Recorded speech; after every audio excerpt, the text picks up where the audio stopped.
What is going on, everyone? Welcome back to another episode of Nerds Galore, where we let the inner nerd roar. So excited to have you guys here. As always, we have Mr. Andy Garcia, Andy Classified over here. How you doing, Mr. Garcia? Good, thank you. How are you? I'm doing well, doing well. Over to my other side over here, got Mr. Star Wars Nerd. How you doing, sir? Hello there. I am tired, as always. If you're not tired, what are you, right? Down in the corner over here, we got Miss Daisy Dork. How are you? Hello, I am trying to survive this cold that I have, but Oh no. I'm sorry for the way that I sound. Nope, you're totally okay. And then the other side, we got a newcomer down there. My buddy Colin. How you doing, Mr. Colin? Just waking up, feeling great. So this man, Colin, when he says that, he has got the weirdest sleep schedule, and we talk about it all the time. So he sleeps when he gets home from work, gets up, does workout, stays up most of the night, and then goes back to bed till work. It's kind of weird. But sorry, Colin. Oh, it's all good. It's all good. We got a couple people here already. Obviously, Galactic Cantina says hello there. Howdy. And our other friend that joins the show, Halfwit, says, "Come here, my little friend. Don't be afraid. It's an older code, but it does check out." Oh man, how are your guys' weeks going? It's going. Just going. I'm here. I'm hope you guys are just as excited as I am for this, what we're talking about today, because Oh yes, this is what this show's about. So we're gonna get started here. Ooh, we got 3 in here now. I'm curious now that Halfwit's here, Galactic Cantina. We're gonna run through. We're gonna each give a little synopsis of what conspiracy theory we're gonna talk about, and then we're gonna let you guys vote in the comments which one you want to hear first. So, Mr. Garcia, why don't you go ahead and start us off? Kind of give a synopsis of what you want to talk about. sure. So tonight I'm going to be talking about the Soviet era mystery of the Dyatlov Pass incident, where 9 hikers were killed in very bizarre circumstances, and to this day, no one knows what actually happened. Sweet. Heck yeah. So what was that called? I suck at this. Dyatlov Pass. Dyatlov. It's named after Igor Dyatlov, the leader of the hikers. Okay. Dyatlov Pass. Okay. So the Dyatlov Pass incident. Daisy Dork, you're next. What do you kind of give a brief synopsis of what you're going to want to talk about tonight? Yeah, so I am gonna cover the Loch Ness Monster, and I found some YouTube videos of some people that have described the most recent sightings of Nessie. Okay. Yeah. All right. Sweet. Nice. So we got Andy Garcia. We got the Loch Ness Monster. Mr. Star Wars Nerd. So the ones that I'm going to be talking about are the author of Alice in Wonderland potentially being Jack the Ripper, or being a suspect for Jack the Ripper. And the other one I'm going to be talking about, not necessarily a conspiracy theory, but it could be, considering you can't really find any information on it, but it's going to be the story of the closest Ted Bundy got to being caught before he actually did get caught. Wow. Heck yeah. So we got the Ted Bundy incident, and then possibly who is Jack the Ripper, right? Yes, sir. Colin, did you have anything specific? What did you have that you were thinking maybe? So I have 2, both taking place in Antarctica. One is about weapon manufacturing, and the other is one that I saw on like a TikTok trend type of thing, and it was like a theory about giant spiders in the Arctic. I might have to yeah. look out for that one. Yeah, that one that one was interesting. Oh man, that's exciting, guys. And then for me, I have 2. I have the Titanic. What ship is actually sunk in the ocean? Is it actually the Titanic, or is it the Olympic, and why was it sunk? And then 2, my other one is kind of along with Star Wars Nerd there. who is Jack the Ripper, but I take the direction of it being H.H. Holmes, a doctor from Chicago in the late 1800s. So we're going to let you guys decide. For those of you, all four of you in the chat, which do you want to hear? Dyatlov Pass and the incident there, 9 hikers. We have the Loch Ness Monster. We have, between Nerd and I, who is H.H. Holmes? Who is Jack the Ripper? Is it H.H. Holmes, or is it the writer of Alice in Wonderland? We have the Ted Bundy incident, and then we have 2 about Antarctica, giant spiders, and another. So you guys let us know in the chat. What do you guys want to hear? Yeah, let us know, you guys, in the chat. If nobody, well, at least do one vote to see who goes first. So my vote is Daisy goes first because Daisy? everybody Let's go, else has Daisy. always gone first. True. I second that. Want to go first, though. That's the thing. Galactic Cantina says the Alice and Jack the Ripper one. Obi-Wan Kenobi says, why is no one talking about the true story behind Jeepers Creepers and Texas Chainsaw Massacre? Just because we're not talking about it tonight doesn't mean we won't. It just means we haven't could talked probably about touch on that a little bit, but ever since I kind of told him the backstories behind those, he's kind of always asking me questions about it. And I can't blame him. It's a actually insane story. I can't believe that it was actually based off of true events. Yeah. Yeah, I knew the Texas Chainsaw Massacre was. Yeah, pretty crazy. All right, so we got at least the one vote for the Alice and Jack the Ripper one. So since our comments halfwit, they said conspiracy theories, not true stories. Shake my head. No. Hey, all conspiracy theories are based in truth. That's true. That's true. How many have been proven true, halfwit? That's true. Yeah. Well, you know what they say about conspiracy theories? Just add time. Oh yeah. Speaking of which, have you guys been following the whole drone situation in New Jersey? It's actually just flew over like a Navy base or something, like a Navy station. Isn't that like grounds for them to like shoot them down or something? Yeah. Well, yeah. I hope at least that's how it works in GTA. You can't even like walk near the freaking military bases without them freaking out on you. So I'm assuming in real life it's the same thing. Yeah, I would assume so. All right, so we got a couple votes for Obi-Wan Kenobi here.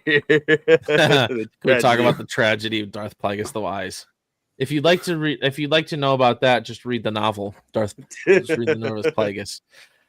So Kenrick, you got a couple votes, so we're gonna go with you, man. Let's start. Pick one, and gotta start. Hey, we told the chat to pick. They picked. You're up, man. Batter up. So let's go. Mr. Galactic Cantina wants to hear about the Alice as Jack the Ripper. Let me pull a little bit of research I did pull up.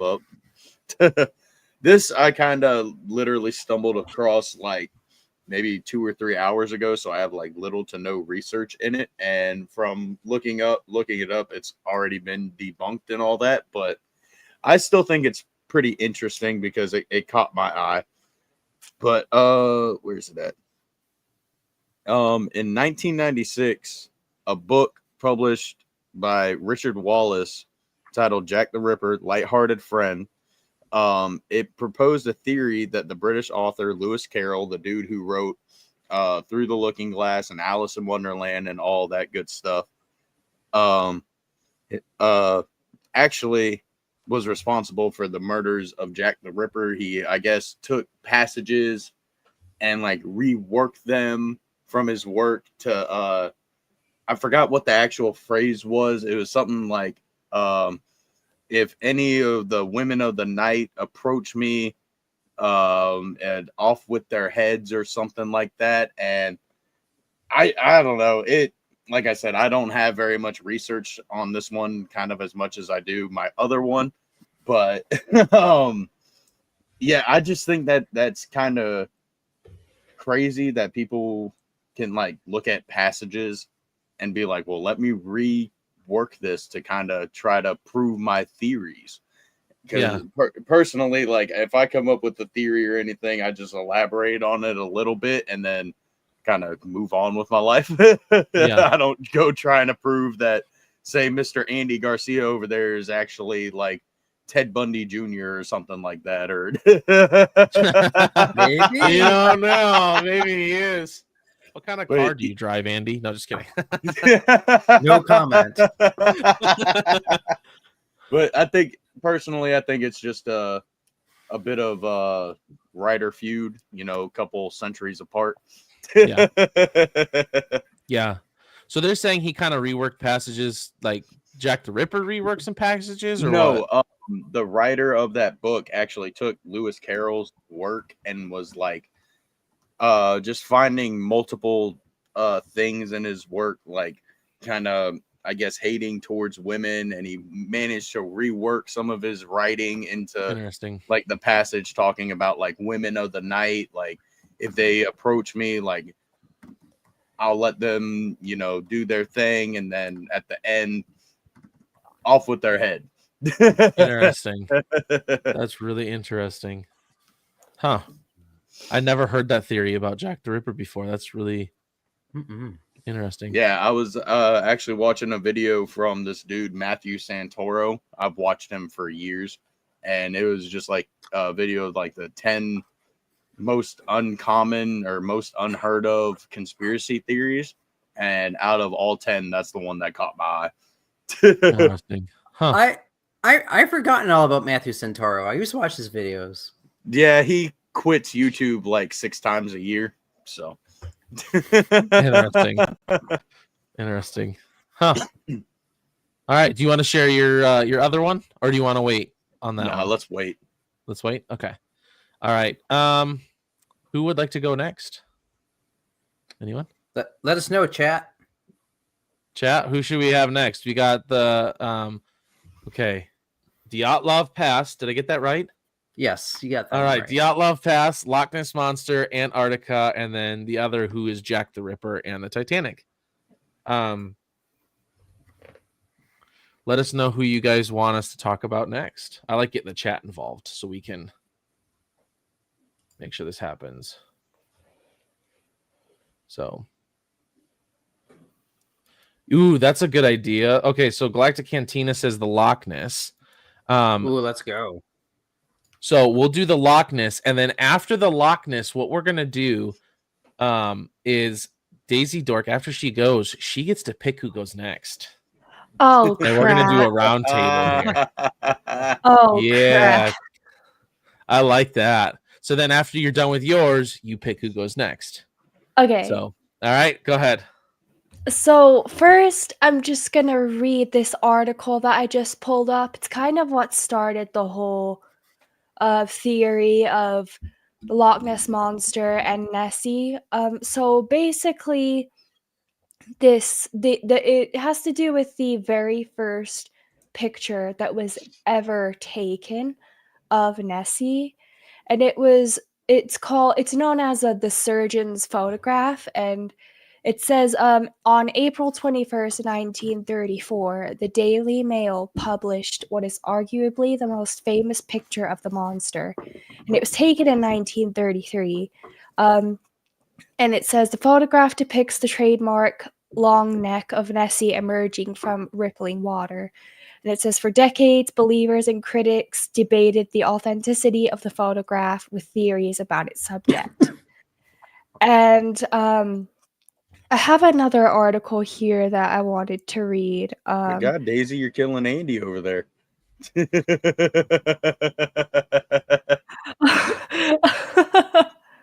And it says also in April of 1933, a hotel manager by the name of Aldi McKay said she had seen a whale-like creature in the loch. And there have also been multiple other reports of people seeing a whale-like creature in the loch. And basically, I wanted to cover these YouTube videos that I watched. The first one I watched was from a YouTuber called Isaiah Photos, and basically, it was last year.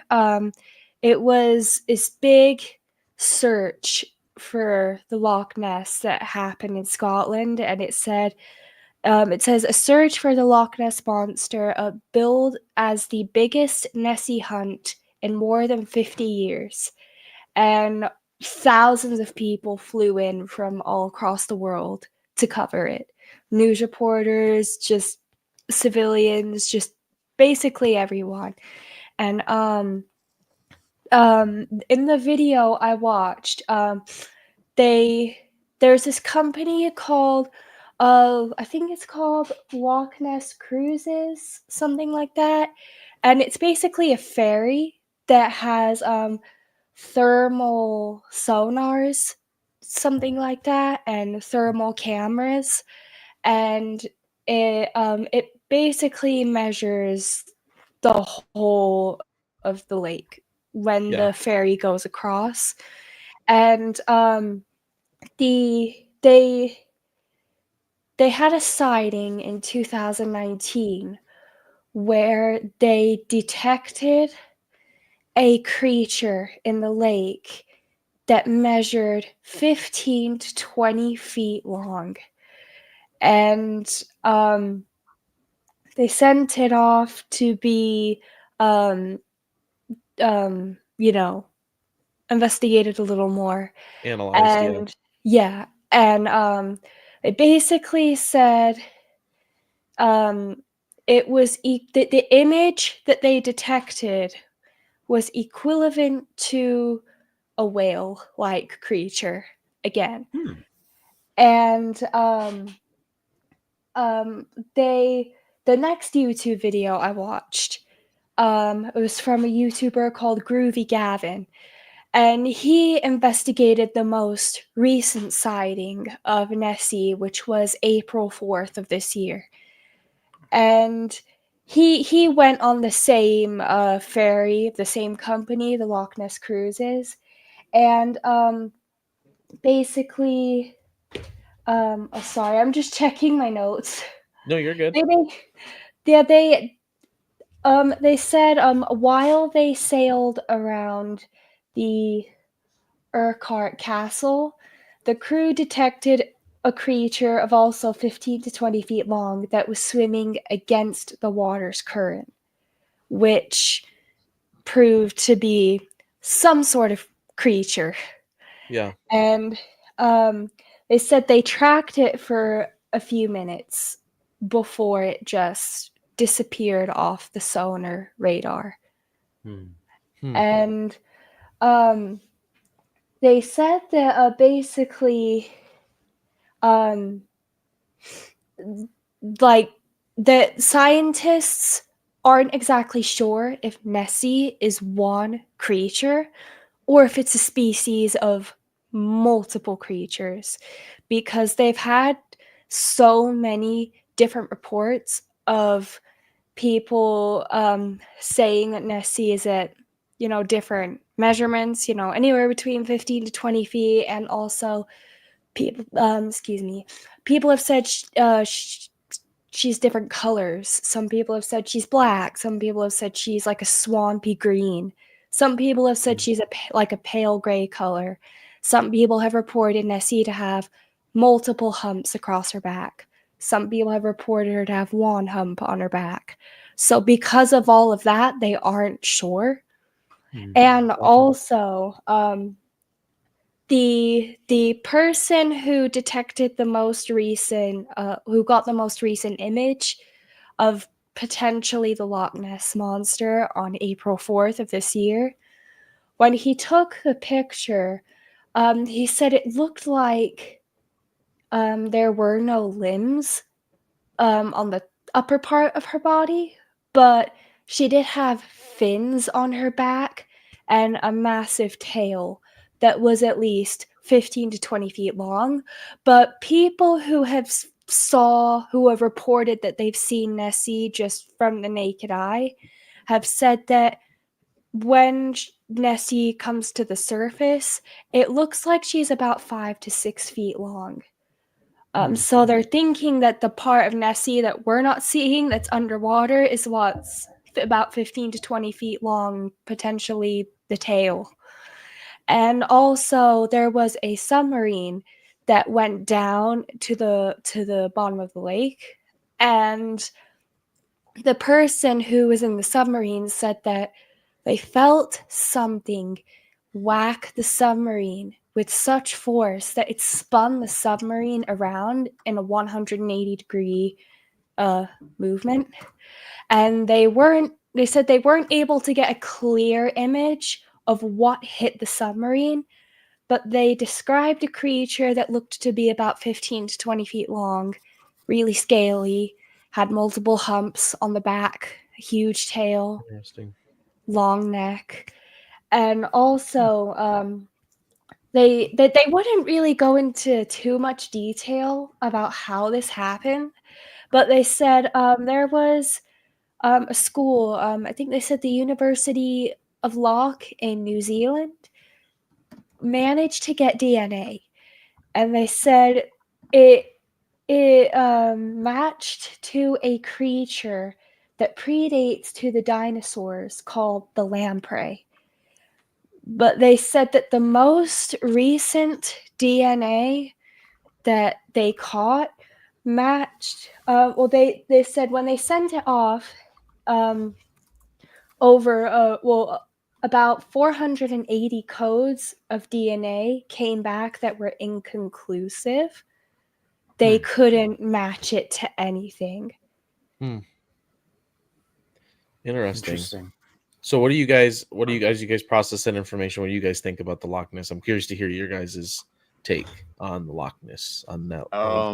I just looked up lamprey, and if that is it, that is absolutely terrifying, and I hope it's not related to that. It.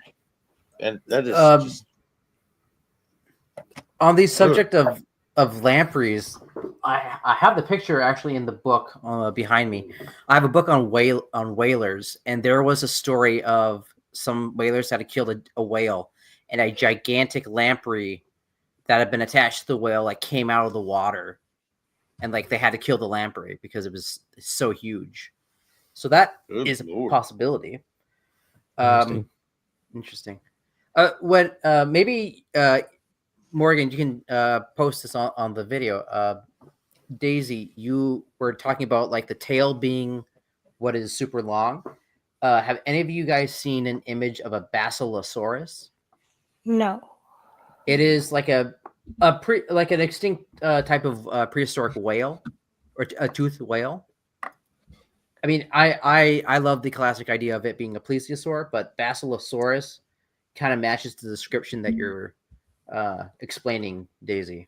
Isn't that like this the thingy? whale dolphin thing? Yeah. It's like a torpedo almost. Yeah. Here, I'm gonna pull up a picture here and show you guys so everybody can see. I think this is it. This is what I looked up. I don't know how to spell it, but is this what you're talking about? Yeah, that thing.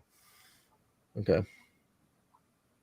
I know that this creature has also been explained for some of the lake monster type sightings in different parts of the world. Interesting. It's really interesting. If I may add another thing.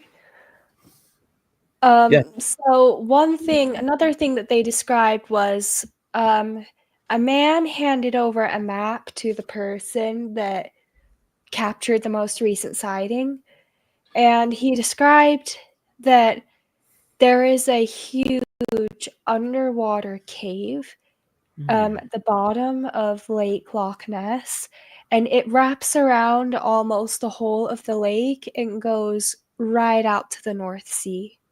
Oh. So, interesting. I like that. So they're not sure if there's something that's coming from the North Sea through that cave. That would be interesting to find out. Wow. Is the Loch Ness Lake a freshwater lake or a? It's freshwater. It's freshwater. I can tell you from personal experience. I tasted it. It was good. Fresh. No, it was actually the worst sore throat I ever got in my life, but it was quite fresh. That's funny. That's crazy, though. Colin, what is your take on the old Nessie? I've always been a personal fan. I don't know if you all have seen the movie Water Horse. Oh yeah, No. Yeah. I think Yeah, I've seen that. it's the one where the boy heard that. finds like an egg and raises Yeah. Loch Ness. Yeah, I've always hoped that that's what it is. High fantasy. Yeah. Someone lucky around that area who lives there, a local, finds an egg once a year, and they raise the water horse, and it goes off and lays an egg that everyone else will find eventually. What if the people of Inverness, Scotland, they all know what it is, and they are the guardians of this species? Exactly. And so, like, Yeah. yes, they know that they can't hide it necessarily, so they let tourists come in, but they are there to make sure no one actually does find it. Yeah. Not to, yeah. Hopefully, they don't take offense to that. I think that there's personally something obviously in there. You know, what it is, obviously we don't know, but I mean, there's so many stories too of like sailors from like way back in the day and even recently that have, you know, talked about these massive creatures in the sea that they come across, you know, that you just can't explain. They're there for a second and then they're gone. Halfwit says, Colin, that's just because you want to be the one to raise the next Nessie. That would Chosen be one. an amazing experience. I will have to move there and let you all know. That would be a very expensive. Colin's experience. live next time. Colin's live reporting from Loch Ness Lake. Let's go. I found the monster. I have my little egg. To add to what you said about sailors, so many sailors reporting sightings, another article that I read was around 1970 or 1977, they had a ton of people fly in to do a big hunt for Nessie, like all across the world. They had reporters everywhere, and they stayed there for about a day, like all day, all night. They couldn't find anything. So everybody went home, but one person decided to stay behind. And when everybody left and that one person stayed through the night, they said that person said that they made sure to kind of stay in the dark and be super quiet. And they spotted what looked to be Nessie rising from out the water. And then she just went back down and went away. But they said that Not do that. that's that's why so many people describe Nessie to be shy and timid, because Nessie has never been spotted when there's been big crowds around. Only ever been when there's been like one or two people present. Yeah. Mhm. Andrew, what is? you- Go you- ahead, Andrew. I was gonna say, you know the legend of why that is, and I know it sounds like I'm making a joke, but I'm being serious. Do you know the legend of Saint Columba and the Loch Ness monster? I read that. no. Yeah. Yeah. Explain. So it is apparent. It's supposedly the oldest on record story we have. This was it the 1200s or 1300s? There was I don't know what country he was from. There was a monk that was a missionary to the Picts there in Scotland, the people group there.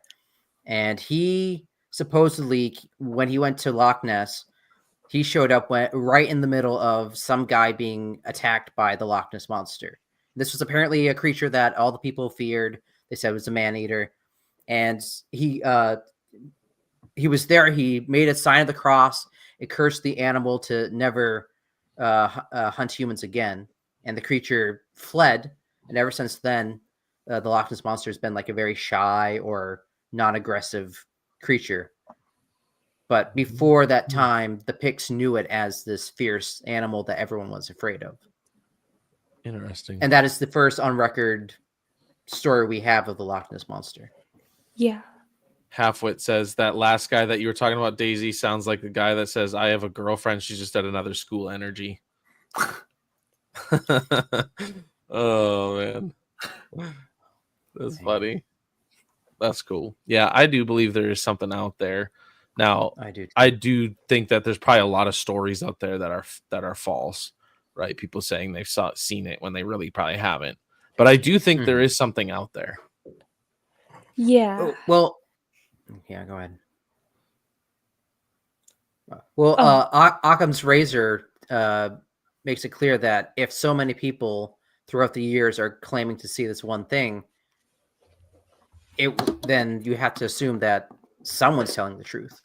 Right, exactly. Someone's telling the truth. Now, how many people have kind of copied or came up with a similar story, right? Again, I'm not saying there's not anything out there, because I do think there is, but you know, it's kind of hard when it's like, oh yeah, I was by myself when I saw this, and it's like, oh, okay, like maybe you were, but I don't know. Yeah, so true. And like you said, we have so many stories out at sea, sailors, and that area of the world, that part of the ocean, right outside Scotland, all the colder waters. There's a lot of stories of sea serpents. Yeah, or sea monsters, I should say. All right. So speaking of colder. Well, I guess Daisy gets to pick. She was the last one to go. So Daisy, who do you want to go next? I think we know who Gazer wants to go next. Yeah, I was gonna segue, and then I realized that she gets to pick, and then so I'm sticking to my word and letting Daisy pick. Oh, if you want to go next, you can go. It's okay. No, I was gonna let Colin go next, but okay, you go, Daisy. It's all up to you. I would like for Andy to go next. That's okay. Okay. Oh, all right. Sorry, Colin. I want to hear about your spiders. What if we do the weapons? What if we do the weapons? We don't have to do the spiders. We can do weapons. Oh, I'm here for both of it. I can't. So the context, Colin, with the spiders is that he is a massive Lord of the Rings fan, and so I think in his mind he's like, giant spiders, yes. No, I'm legitimately terrified of the idea of giant Arctic spiders, but because I know about it, I'm like, I want to hear. But okay, sorry. Who are you picking? It was you. You. Oh, okay, gotcha. All right. I'm trying to delay spider stories. Okay, I'm gonna occasionally peek at my notes, and if you guys know the story or the chat knows the story, you guys can definitely chime in and correct me. I don't know all the names because they're Russian. No offense to our Russian viewers, so I can't pronounce them very well. But I'm going to say it was 1959 in the Ural Mountains. There was some very experienced hikers in Soviet Russia. They were going to the Ural Mountains, and particularly they were at a mountain called, I don't know how to pronounce that in Russian, but in the local dialect, it translates to Dead Mountain. Now, supposedly it's not called Dead Mountain because of dead people, but because there's no wildlife on that mountain. This group was led by, it was comprised of 9 hikers and led by a man named Igor Dyatlov, and hence the name Dyatlov Pass. What we know is they were 10 days late. 10 days late from reaching their rendezvous, and finally after 10 days, the search party was sent out by the Soviet military, and they came across a very bizarre scene on the side of the mountain. They found their tent. Their tent had been cut open from the inside, and their clothing, their gear, their items were left inside the tent. A few yards away in a forested area, they found 2 of the hikers. They were near the remains of a fire, and this has all happened in the winter, by the way. They were found near a fire, and it seemed that at least one, or if not both of them, had been severely burned. In between the original campsite and the fire, they later found 3 or 4 more of the hikers, and their bodies, and I'll explain injuries in a moment. And then farther beyond in a ravine, they found the last remaining few hikers. Now, after they recovered the bodies, the coroners said that a lot of them had experienced injuries. There was no physical damage on the outside, but their internal injuries were as if they had been hit by a truck or by extreme force. One of them had a skull fracture that they said this is what you would have experienced if you had been hit in the back of the head with a baseball bat. But again, there was no outside physical trauma. And then, of course, there was like I mentioned, there was the two hikers that appear to have been burned. One of them apparently seemed to have fallen from a great height. So we're assuming that he tried to climb one of the trees and then fell to his death or fell into the fire and thus he was burned. Now, there was also reports that some of the bodies contained high amounts of radioactive activity. And according to one person, they said that some of the bodies glowed a pale green, but that is also suspect. Some people say that was just because of the corpses being corpses. And they were some of these bodies were actually found later in the spring, so they didn't find all of them at once. During the reported night that these things happened, there was a strange event that people within the surrounding area claimed to have witnessed. Pardon me. There's supposedly strange lights that were seen on the mountain, and this is apparently common to that area. And there was supposedly, I believe, let me make sure I have this right. One of the one of the hikers had a camera, and you can see most of the photos that were taken are public for you to view. However, the Soviet Union has actually withheld, I think, at least 5 of the last known photographs that they took. One of them that eventually was released is supposedly was taken inside the tent moments before the event happened, and it appears to show a very bright light, kind of obscured from outside the tent, but it appears that there was a bright shining light that was photographed before the things happened. Now, the theory, and based on how everything goes, they believe that at some point in the night, while everyone was sleeping or talking or eating, something frightened them drastically. And for whatever reason, they felt that the quickest, safest way to get out of their tent was to cut open their tent with a knife from the inside, and instead of leaving through the exit. They then, most of them left without much clothing into the winter night. I guess there's a severe storm, and tried to start a fire. Some of them either stuck their hands into the fire from the cold or were burned in other ways. We don't know. Some of them decided afterwards after those first 2 people died, they believe that they stripped the bodies for their warm clothing, tried to make it back to the tent, and perished along the way.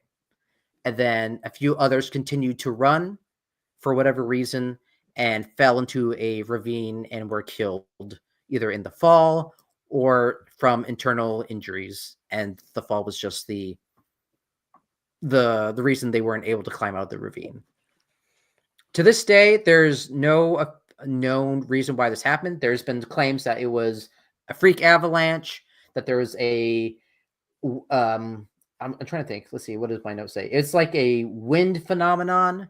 It's something to do with the oxygen condenses in a part of the mountain and then just releases into creating like a shock wave that can damage your internal organs. There's been claims that maybe it was UFOs or that the Soviet Union was dropping bombs as military testing and the people just happened to be in the wrong place at the wrong time. Yeah. I hope I explained that very well, but probably not. I'm definitely about to be doing rabbit hole research on this, so Highly recommend it. Maybe you can tell by the look of fear that just spread across my face that you did a good job. Daisy, you always Thank have a you. look of fear Thank spread you. across your face. Dang. He's not wrong. That's funny. It's all out of love, not malicious intent. I promise. So what do they think? So what do they think that was it some animal or creature or something or Well, that is a popular theory is that the Yeti got them. Supposedly, Animal Planet released a documentary saying that there were sightings of a Yeti in the area at the time, but that was also at the same time that Animal Planet was releasing Mermaids, the Body Found type documentaries that later turned out to be hoaxes. So it's more than likely it was not a Yeti. Again, there were no tracks. They did suspect, I think they're called, I might be wrong. I think they were called the Mansi tribe in the area. They were originally suspected as being murderers, but they were later cleared. There really is no official explanation. And the Soviet Union, I think at least twice, has opened up the case trying to figure out what happened. I think their recent finding was they said it was just a freak avalanche. But again, that doesn't explain. Like you see in the tent wasn't completely covered. It doesn't explain a lot of the injuries. One of the corpses was found to have missing eyes and a missing tongue, but that could also be explained as just animal predation. Yeah. But that's the thing. If it's on Dead Mountain and there are no animals on the mountain, that's true. So yeah, I mean, it could be rodents, it could be who knows, but yeah. So there's a whole slew of theories out there, but to this day, no one knows exactly what happened. And it's just so weird that one person had like the traumatic brain injury, like got in a fractured skull without any outside trauma to the skin. You know what I mean? Like there's no exactly. That's really interesting. Indeed. Yeah. I think that's the most bizarre aspect of the case is everyone had severe internal damage, but no, except for the people that burned themselves, there's no actual physical trauma. Now there's a theory that this could have been a ball lightning, based on the photographs taken that was of that strange light. And I heard this from another podcast, I think from the Haunted Cosmos, that supposedly it could have been this ball lightning is like electric static that's looking for like a source to release its energy on, and apparently found these people and just released its energy on them. And that's why you have the two guys that had those severe burns. And some guy probably was trying to climb the tree, because we know that he was trying to climb the tree because his hands were all cut up from trying to, and they believe that he eventually fell, either because it was too cold, he couldn't feel his hands, or maybe that ball lightning, because he was higher up in the air, got him. That's why he just dropped and fell into the fire, but by then couldn't get out. Interesting. Yeah. Interesting. Had anyone else heard about this before? I had not. No. Oh, what do you guys think? Russia has some pretty suspect conspiracy theories over there. Just a few.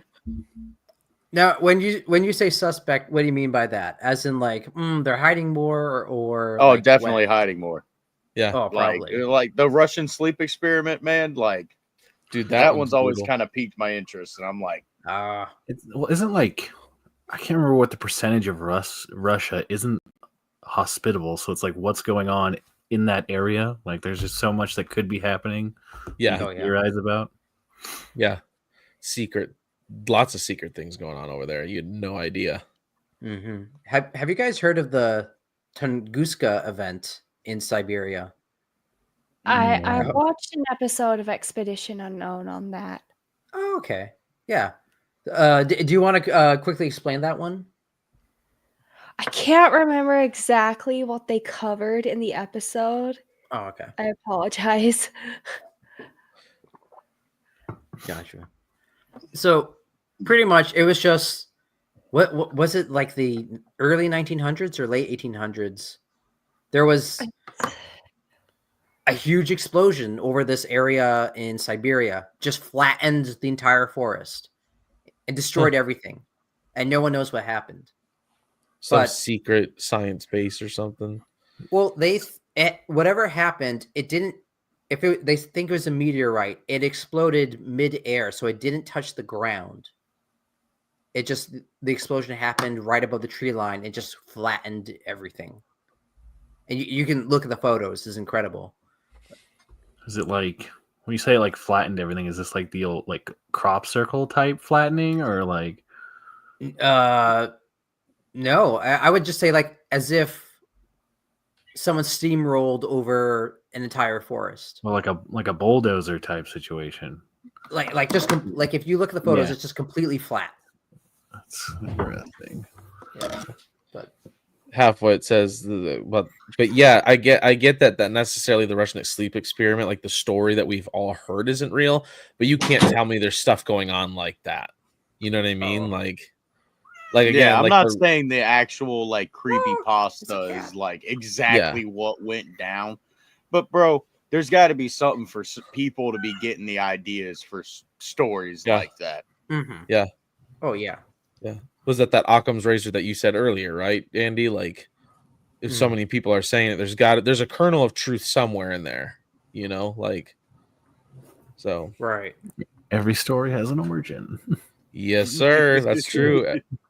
Yep. All right, Andy, who's going next? Ooh. Let's go with Colin. I want to hear some of his Arctic stories.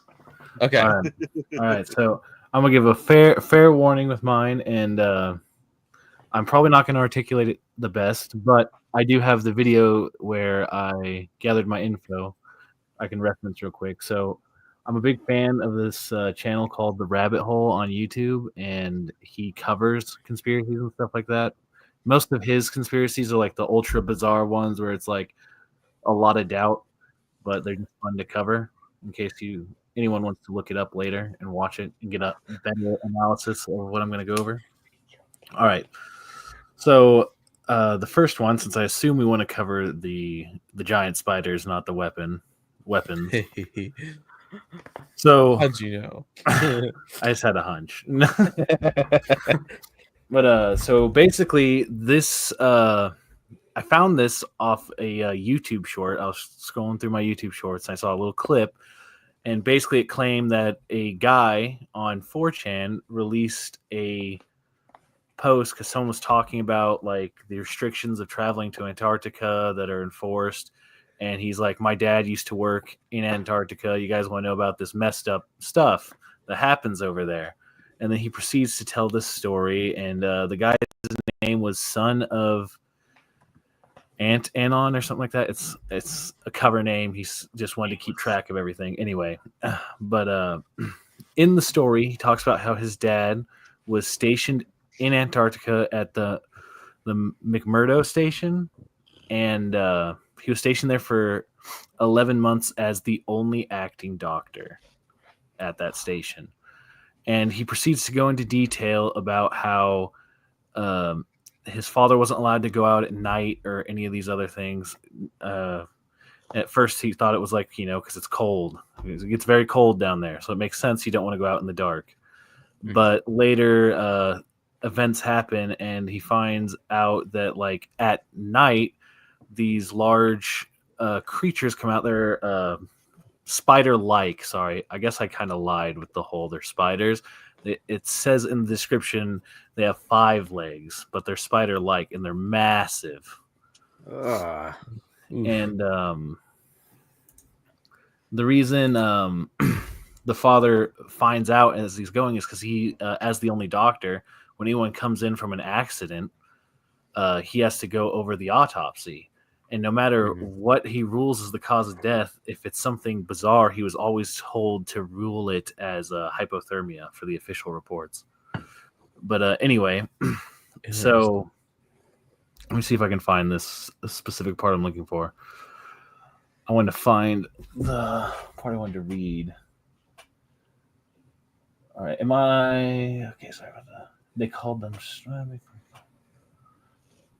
Okay, yeah. So it says, and the reason like they're not as well documented, it said they called them striders, and they were big 5-legged things that crawled across the continent at night or in snowstorms. There were sightings from the military personnel there. Most of the McMurdo, that doesn't matter. It's just the Navy. He says his dad is a Polaroid of the footsteps and tracks of these things, and that they would leave dents in the snow that were easily like 2 to 3, like a foot deep on packed snow where 10-ton trucks for supplies and other operations were already going across. The article, it goes more into depth on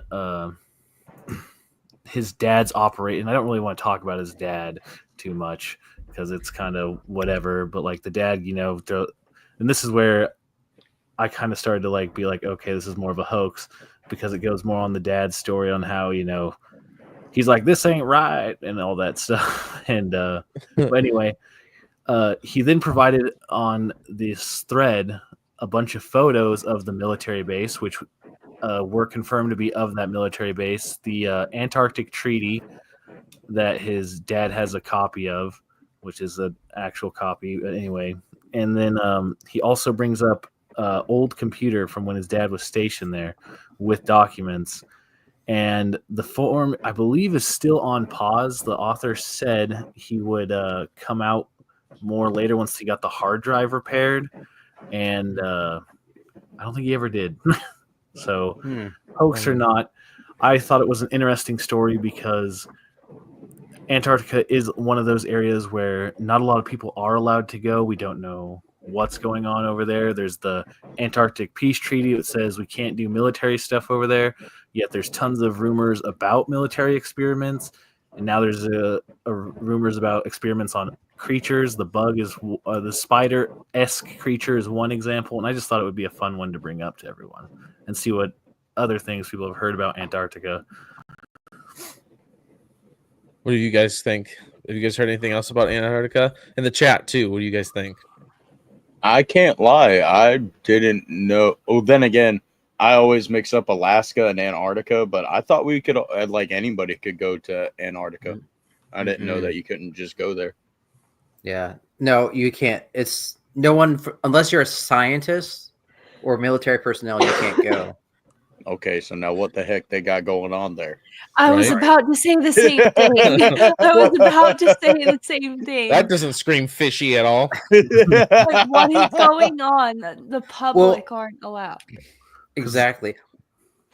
Well, maybe we talked about this on the last stream, Morgan, or maybe it was off the air, but the idea that the actual last battle of World War II was fought in the Arctic. Yes. Okay. Was that on that was off stream? Off stream. Okay. Supposedly, right after World War II was done, they had defeated Germany. They had defeated Japan. Almost as soon as they say the war is over, all the Allied forces take a trip to Antarctica, and they say, "Oh, we're going to do us for science," but they bring tanks, fighter jets, carriers, everything. Like they go for what you would think like a military expedition, and then they come back and say, "Oh yeah, we just explored and planted our flags there, and that's it." When we know that the Nazis were fascinated with Antarctica, we know that they did at least try to build a base there. Either they went to go have the actual last battle of World War II, or maybe they knew about these spider thingies, and they said, "Okay, we gotta destroy everything to be able to bring humanity to Antarctica."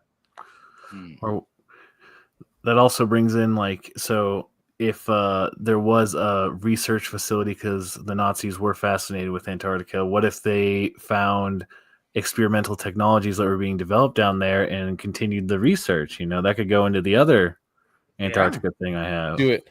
Go right into it. All right. So the other Antarctica thing I have, this one is an interesting one. So have you guys ever watched the Sean Ryan show? Yes. So he had one where he has a guy who's a what do they call him? A snitch? No, not a snitch. He's Whistleblower? claiming a whistleblower. That was the word I'm looking for. Thank you. But he's whistleblowing because he worked in Antarctica as a plumber in 2010 to 2011, and This is Sean Ryan. Yes, Oh, I actually think that guy. that photo right there might actually be from the video I'm talking about. No, it's not. Never mind. Not he was in a suit in this one. I lied. Okay. Straight to your face. But anyway. Deal with Unforgiven. But basically, the guy goes in to discuss about working for it's called Raytheon is the company, but they basically develop communication and weapons for the military. And he goes on to leak about how they have developed a weapon that was originally supposed to be for communication purposes in Antarctica that can cause earthquakes on a global scale. I've heard And this story. he claimed that I believe it was a New Zealand church that had 2 earthquakes happen on it that destroyed the church. He claims that it was caused by this weapon in Antarctica, and that the reason he knows is because the researchers in the facility were claiming how it was a misfire on allies that caused this earthquake. And he goes in for a plumber, he uses a bunch of words that I can't articulate in a way because I don't feel like I have a degree, because some of the words were so large and fanciful it almost felt fake to me. But I'm sure some of them are real, and I'm just in the wrong field. As a mailman, I just don't understand, protons, electrons, and physics as well as others do. It's just not what I need. But anyway, he goes on to talk about this and how Antarctica is actually like a giant weapons field of development, and that the whole peace treaty is a giant lie cover up, and that's what Antarctica is being used for currently. Which would explain why no public's allowed there unless you're a scientist or research. Or research, yeah. That would explain a lot. I mean, that makes sense to me. Like that one feels like it could be 100% real. Yeah, the spider one was kind of the fun one that seems really fake. Not a lot of info on it. This one had the whole meeting, and a lot of it parallels and lines up well with other things, which makes it really fun. Yeah. Wow.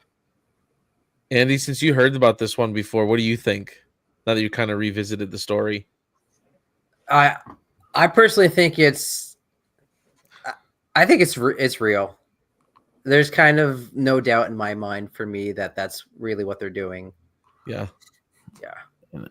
And another thing on the technology basis, because people often forget, because the internet came out in it was like the 70s, mid 70s, 80s, something like that. The internet was developed in the 50s by the government and wasn't released to the public for over 20 years. It was in operation for 20 years in secret. So you got to think about what type of stuff we have hidden. Oh yeah, I mean, there's so many things. I bet we have like hologram, like Star Wars hologram messages, stuff like that. I bet all that stuff is real, and people are already using it. We're just way behind, and we won't get it for another 20 years. Wait, doesn't Japan already do that for like their they have like their anime character where it's like an idol concert, but they project him onto the stage and it looks like there's a person up there dancing? Oh, I've seen already. I've seen that. They've done it with like Tupac and stuff like that over here in America too. Yeah. It's like we already at project. Daisy's mind is blown right now. Nerd, what do you think? Every time I hear about Antarctica and just like weapons of mass destruction or something there, the first thought in my head immediately goes to Starkiller Base or Death Star. So yeah. It's our version of the Death Star. I definitely think not just like weapons and military presence and the fact that they only want scientists and researchers there. They're definitely hiding stuff like, you know, the giant spiders, or maybe that's actually where the Yeti lives, and it's not over in Russia with the weird name Pass incident. Yeah. And Yeah. Right. you also got to think. So Antarctica's like always been frozen for as long as we have documented history, right? So think about all the things that could be frozen there, just like bodies that, like creatures that died there, and they could just dig up and find, just perfectly preserved. Like interesting things. And how like convenient it is that they're all the only ones allowed on that island to find those things, right? So like you will never know. And it's all classified. Yep. I guarantee there's at least one Wampa over there. Yep. Or Tauntaun. There's got to be a Tauntaun over there. Oh, dude, gotta be. You think it smells worse on the outside? I do. No, I think it smells worse on the inside. Oh man! And I thought you smelled bad on the outside. That's funny. That's funny. Yeah, that's a really interesting thing, and I could totally see that being a thing, that Antarctica is being used by the government and stuff right now to. They've got secret technology up there that nobody knows about. That's All right, let's just make Which sure would the stream explain doesn't why. get taken down randomly. right. Yeah. Yeah, exactly. All right, on to the next subject. No. Or some of us just suddenly go missing. Yeah, right. But that would explain Sorry. too why, like, not only like what president we have does matter, but also why even when we are weaker, a lot of countries still don't mess with us, is because maybe they know we have something like that. Mhm. So I don't know. Bro, That's that.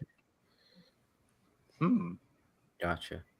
Well, because let's see, the last time we had a war, the last time we had a world war, we surprised everyone with suddenly just dropping a bomb out of nowhere. Said, "Hey, we had this one thing that no one could imagine," and just like, wait a minute, we were able to split an atom and make a bomb out of it. Like, just yeah. I can't imagine the shock when we finally do have another world war and we find out, hey, we had this energy weapon, we have lasers, we have all these things that can cause earthquakes. What? Yeah. But yeah. Yeah. Why is it always the cold places that have kind of like the craziest conspiracies going on? No one wants to go there, man. I was just gonna say, because no one wants to be there because it's way too cold. Exactly. If your daily Yep. life is -40, why are you there?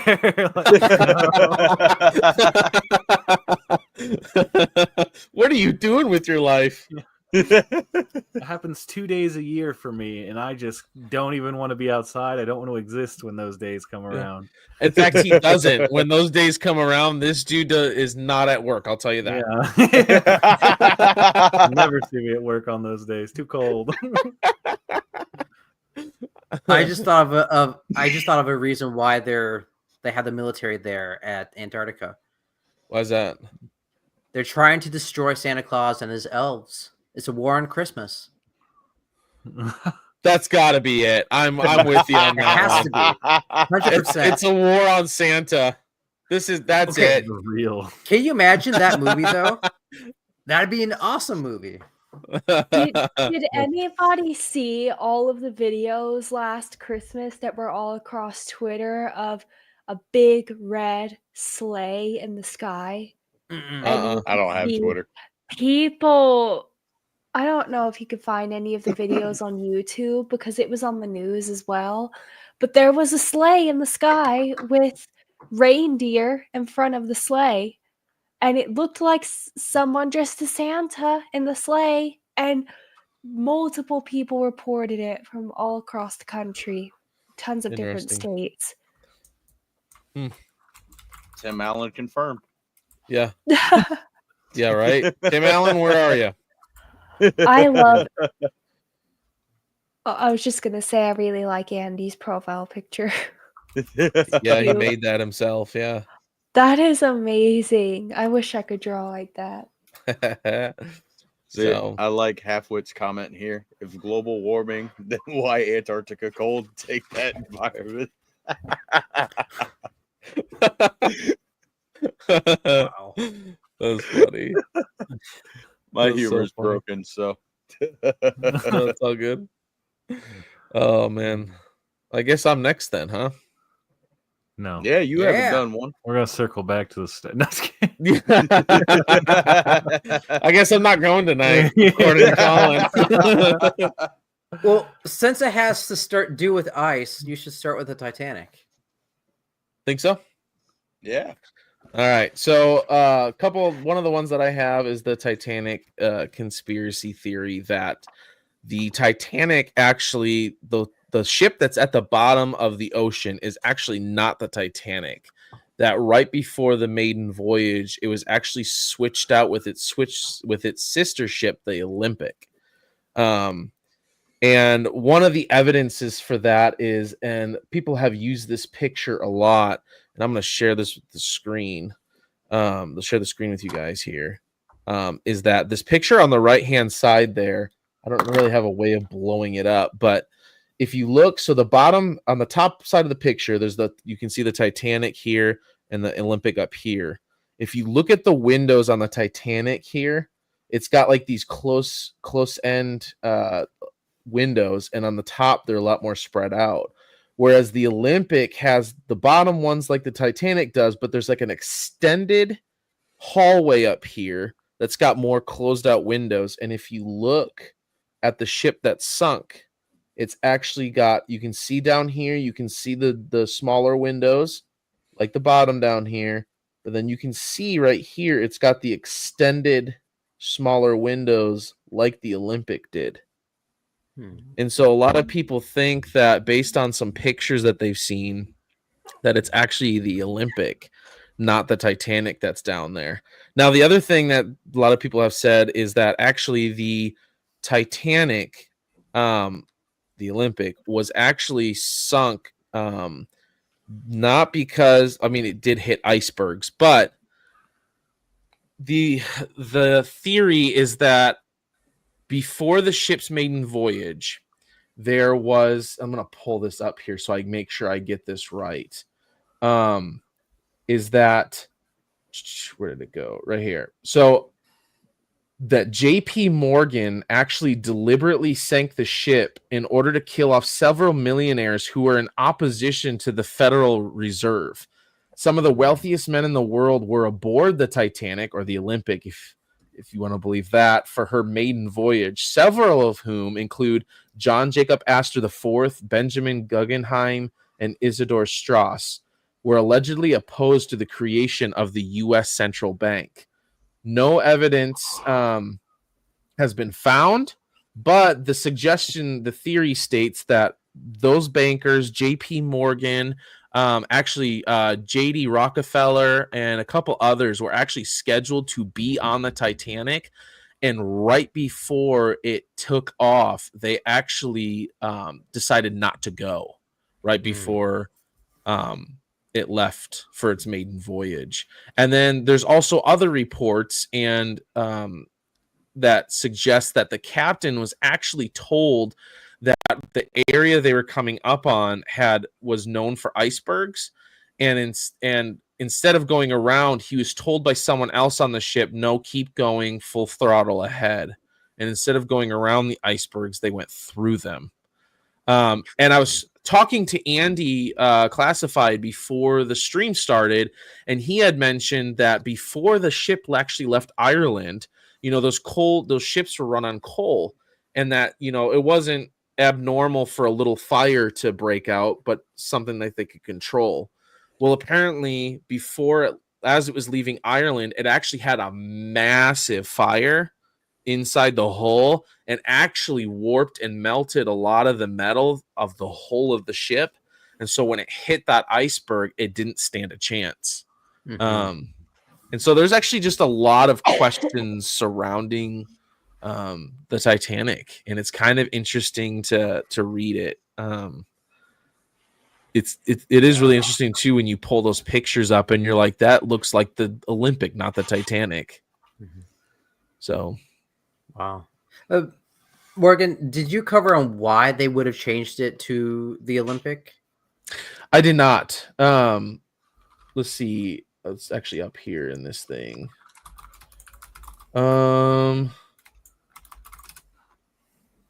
Excuse me. Let's see. Oh, that's why. Some people claim one of the controversial and elaborate theories surrounding the sinking of the Titanic was advanced by Robert Gardiner and his book Titanic, the Ship That Never Sank. Gardner draws on several events and coincidences that occurred in the months, days, and hours leading up to the sinking of the Titanic, and concludes that the ship that sank was in fact the sister ship Olympic, disguised as Titanic, as an insurance scam by its owners, the International Mercantile Marine Group, controlled by American financier J.P. Morgan, that had acquired the White Star Line in 1902. So it was all an insurance scam. That's why they wanted to do it. Gotcha. Because the Olympic had crashed. Is that correct? I had heard of that too. That the Olympic had like just gotten done being repaired or something like that. Yeah. Mm-hmm. Yep. Gotcha. And so that's I think Halfwit pretty much got it right here. That it was theorized to be in the Olympic, which is why they swapped ships and then deliberately crashed it. Oh wow. Yeah. Yep. Then swap the ships to make it look like the Titanic, and then sank it for the insurance money. That sounds right with everything else that I've watched videos on with that. Oh wow. Have any of you guys heard about the book that was written like 14 years before the Titanic actually sank? I've heard of that. Yeah. Shout out Matthew Santoro again. Do elaborate, sir. So it was actually called Futility, and now it's called like The Wreck of the Titan. It was written in 1898, and it pretty much just followed the voyage of this ship that was determined or described as unsinkable, unbeatable, and of course it hits I think in the book it hits an iceberg and sinks on I think it like the same day and same time that the actual Titanic event actually happened. It was like April 12th or something like that. That's not creepy at all. Right. They took inspiration in their insurance fraud. Yeah, dude, I think it was literally like the same same amount of nautical miles or whatever from land and help and all of that stuff. Like it was like beat for freaking beat. That's wild. That's insane. Yeah. So what do you guys think? You guys think it's the actual Titanic down there? What do you guys think? I don't know. You guys want to go in Ocean Gate and find out? Let's No, do it. I don't want to go in that. Thanks, Bill. I'll pass. You did. Colin. Man. I Too soon? Not that it was funny, but I have a funny story about when that was going on. Oh God, let's hear it. Like literally maybe 2 days, maybe a week during that whole event, we happened to watch the Meg. Do you know what I'm talking about?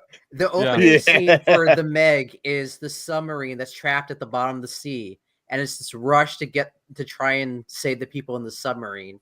And as we're watching, one of my friends is dying laughing, like, guys, this is not okay, not okay. We need to stop. This is too soon. And as more the movie keeps going, it just gets more and more similar to the actual situation with the Titan. And she is by then rolled off a couch onto the floor, laughing hysterically, like, make it stop, make it stop. It was so funny. Unfortunate, but really funny. Yeah.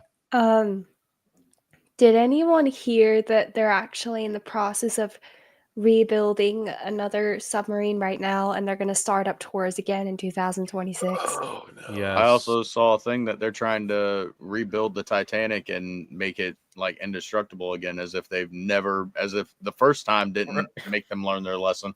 They should have known that when you make a statement like "not even God can sink this ship," you're totally hosed at that point. Like, Exactly. you know, like not even God can sink this ship. Oh, really? Let me show you. Like, So true. Wasn't there a big thing with the lifeboat count on the Titanic of how they had like half of Mhm. what they were Yeah. supposed to have Yes. because the Yep. designer was like, it's not pretty. right. Get rid of yes. half those lifeboats. Yes, 100%. Yeah. Yeah.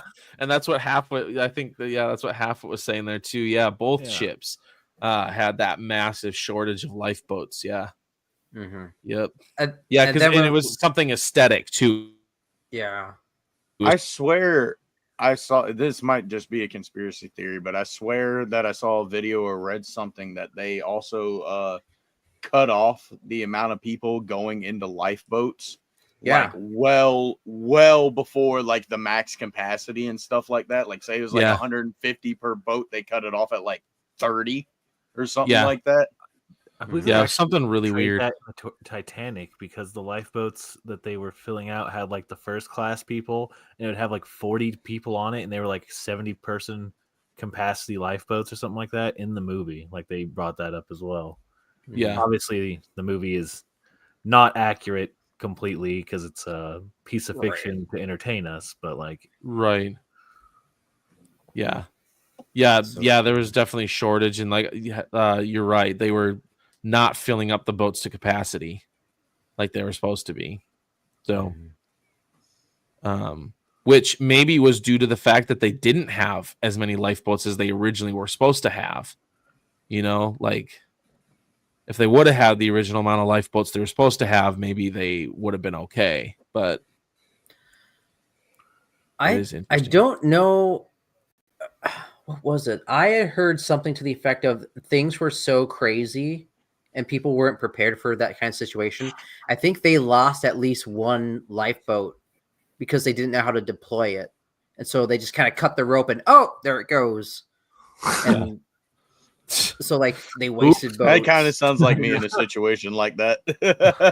Yeah, right. how do you lower this thing again? Cuts line. Oh no. Oh, That's exactly no. how it would be too. I'd be looking at Morgan and be like, hey, so how do I, you know what? Screw it. No. Oh. Well, it's gone now. Sorry, dude. All right, we got another one right over here. No, don't let nerd next to it. Don't let him near it. Have you heard of If the it's sharp and fire? Don't let me hear it. oh boy. Have you heard of the guy that I think he was the baker on the ship. He thought he knew he was going to die, so he just got super drunk and then jumped into the water. And because he was super drunk, he thought he was warm, so he survived like a half an hour in the water. Jeez. Wasn't there somebody that survived the sinking of the Titanic that they were like on their deathbed and they actually said that they swapped the ships or something like that? Or am I confusing that with something else? There is, I think I did see somewhere that there is a conspiracy theory about that there was someone on their deathbed who did say that they did switch ships. But I mean, for me, I it's think one it of was those things, somebody like, that how like, would you worked on them or something. I'm not sure. Yeah. Well, So there's also that one lady. She was a survivor. She was old when they did the interview, but she claimed, I think it's the what's the ship that came to rescue them? Was it the California or something like that? It's something like that. SS California, I think. Yeah, I'm not sure.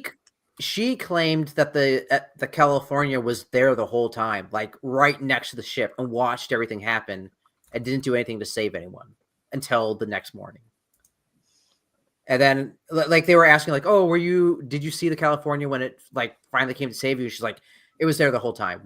It watched everything that happened. And the historians were like, oh no, that's not what happened. You know, it came later. She's like, no, I know what happened. interesting.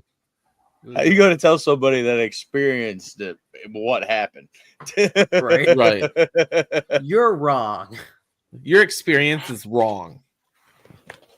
Yeah, that's whack. Yeah. So the other conspiracy theory that I had is actually on Jack the Ripper. So actually, for those of you watching, if you've seen the History Channel actually did a series on this called American Ripper. But I wanted to kind of read this because this one, like, I saw it and I was like, this is really intriguing, and like some things actually line up. So in the late 1800s, I just kind of have like a little script thing here that I kind of did some research on. I'm just going to read this. So in the late 1800s, Chicago was a city of rapid expansion, teeming with opportunities, innovation, and ambition. It was a place where dreams were made, but also where nightmares could be carefully constructed in the shadows. Among the bustling crowds and gleaming skyscrapers, one man would come to embody the darkest depths of human depravity, a Dr. Henry Howard Holmes. Holmes was not a man of humble beginnings. Born Herman Webster Mudgett, which is a wild last name, in 1861 in Gilmanton, New Hampshire, he was a precocious child, often displaying a disturbing interest in death and human anatomy. His fascination with cadavers began early, and by the time he attended the University of Michigan Medical School, he was already using his medical knowledge to commit small frauds, including taking out life insurance policies on people who would later mysteriously disappear. But it was in Chicago, where Holmes moved in 1886, that his sinister genius truly began to take form. The city was preparing for the 1893 World's Fair, an event that would bring millions of visitors to Chicago, and Holmes saw an opportunity to profit. So he opened up a hotel in the Englewood neighborhood, a structure that would become known as the Murder Castle. This hotel, however, was no ordinary establishment. Holmes had it designed as a maze with secret rooms, hidden doors, trap doors, and soundproof chambers. In the basement, he set up a series of grim apparatuses, furnaces, vats of acid, and surgical tools. It was here in the shadows of the World's Fair that Holmes preyed on the innocent. He lured young women with promises of employment or lodging, only for them to vanish within the walls of the Labyrinth Hotel. Holmes was calculated and intelligent. He charmed, manipulated, and deceived his victims, using his status as a respected doctor to gain their trust. Many disappeared without a trace, their bodies disappearing into the building's dark corners. Victims of his twisted experiments were simply discarded like garbage. Some were even sold to medical schools, their bodies dissected for science. As the number of disappearances grew, Holmes' web of lies became more complicated. But despite the mounting suspicion, he remained largely undetected, operating in plain sight. And I've seen they've kind of explained in that History Channel a little bit of that hotel. Like, he would have like doors that would lead to nowhere. Like, what he would do is he would lure these women in, he would drug them, and then as they were like going through these hallucination stuff and they would be running out in the halls trying to leave, they would open up a door and it's just a brick wall behind the door. And they would be trying to run around, and like they would find a stairway. It'd lead down like a flight of stairs, and then it just stopped. It was just like literally stairs that led to nowhere. Like, just confused the absolute crap out of them. So he could get them and kill them. That's terrifying. So his reign of terror would not last forever. His downfall began when a man named Benjamin Petezel became involved in one of Holmes's fraudulent schemes. Petezel, a carpenter, had been working for Holmes and had fallen into a series of cons, one of which involved the staged death of Petezel to collect insurance money. But when Petezel disappeared, the investigation into his death took a dark turn. Detective Frank Geyer was assigned to investigate the fate of Petezel and his family. What began as a simple case of fraud soon unraveled into something far more sinister. Geyer discovered that Petezel had not only been murdered, but his children were also missing, and the evidence pointed to Holmes as the perpetrator. As the investigation deepened, the true extent of Holmes's crime began to emerge. Investigators uncovered the gruesome details of his hotel and the horrors that had taken place inside the building. Once thought to be a place of commerce and lodging, was revealed to be a house of horrors. In 1894, Holmes was finally arrested in Boston, where he had fled after the murder of Petezel. His capture sent shockwaves to the city, but is only the beginning of unraveling the monster. Now, supposedly, he had been captured and executed Now, before he was executed, he was asked to be completely encased in concrete so nobody could exhume his body. So there's an escape theory that, so before he started in Chicago in 1886 and started building this hotel for the World's Fair, what he did was he actually took a couple trips to New York. And some people suspect that it was actually taking trips to London and killing people over in London as Jack the Ripper and came back. Well, one of the reason they suspect it is the way he killed his victims is very eerily similar to the way that Jack the Ripper killed. Like very, very similar details in the way that he would kill them. And in fact, one of the key pieces of evidence that fuel the escape theory is the mysterious behavior surrounding Holmes's last days. According to some reports, Holmes had been usually calm in the days leading up to his hanging. He even seemed to welcome death, claiming that he had been wrongly convicted and that his execution would prove his innocence. He reportedly told the authorities that he would rise from the grave to haunt those who wronged him. And some conspiracy theorists suggest that Holmes had arranged for his own body to be substituted with that of a prisoner who resembled him. It is known that Holmes had numerous aliases and could have easily arranged for someone else to take his place. So one of the things that they talk about, other than the concrete tomb, is that with those aliases that he had on that documentary on History Channel, they actually looked at different ship manifests around that time, and they actually found one of his alias names on one of the ship manifests over to London. Oh.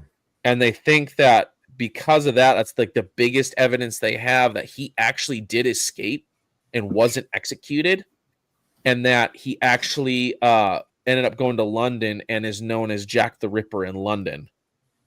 But he got his start in Chicago. And so one of the things that they try to do is, so his hotel where everything is, they tried to exhume like the basement rubble of his hotel. But the basement rubble is underneath the parking lot of a post office, believe it or not, in Chicago. And the government, being the government, obviously won't let them dig it up. We strike again. What'd you say, Colin? I said we strike again. We strike again, yes. And so it is believed that he actually did make it over to London as Jack the Ripper. Especially with that alias, it seems a lot of people believe that he actually did escape. So, wow, which is crazy to think about that he actually did. And I don't know if I was trying to find out if they've ever done anything with his body, like tried to take that body out of the concrete. But I haven't really found anything. Yeah, it doesn't really say anything. It'd just be interesting to see if he actually made it out there, or if that's actually his body in there. One of the other things that's crazy is they actually think that he might have killed his first victim when he was 10. He had a cousin that reportedly ended up missing, and then they found his body in a river, and it had been like bludgeoned to death. And they never really were able to find who actually did it. But with his story, a lot of people believe that it was actually H.H. Holmes, that he actually did it when he was like 10 or 11. And that was actually his first victim, was when he was like 10 or 11. Bro, that's kind of insane. Right? That's terrifying. Yeah. So, but yeah, it's just crazy. He would use this elaborate labyrinth of a hotel.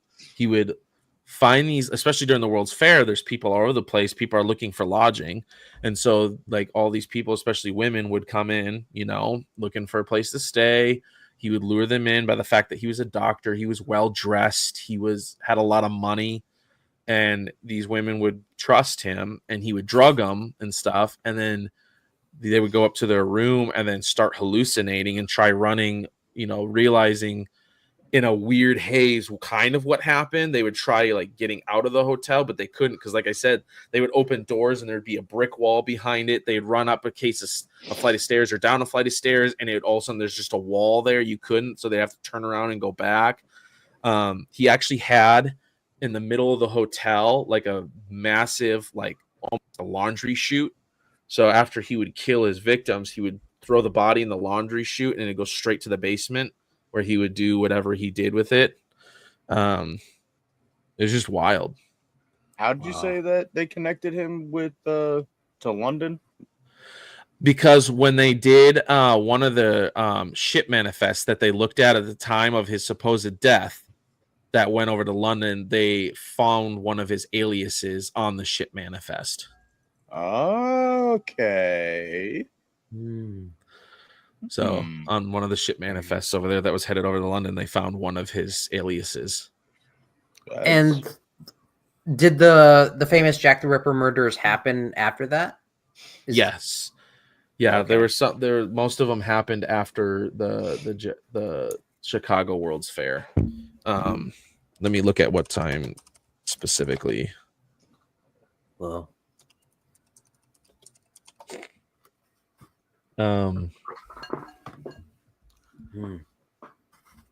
yeah.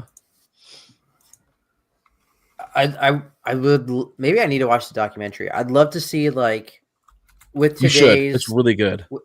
With today's analysts and how like they can study the psychology of different people in different cases.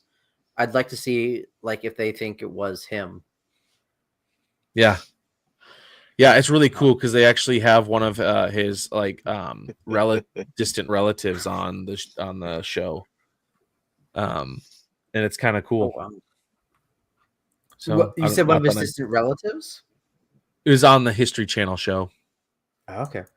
Well, then that to me, then my question would be: do we have any trace of DNA from Jack the Ripper? Do we have a fingerprint? I don't know that. That's a good question, and they might answer that on that show. It's been a while since I've seen that show. The stuff, most of the research that I did was online, kind of piecing things together, and then what I remember from that documentary. Gotcha. So it's a really fascinating thing, though. Oh, it's interesting. I know that there's a book that just recently came out about it. I think it's called Devil in the Windy City. Oh, okay. It's been recommended to me by the lady at Barnes & Noble, so I should probably check that out. That's cool. I didn't realize they came out with a book.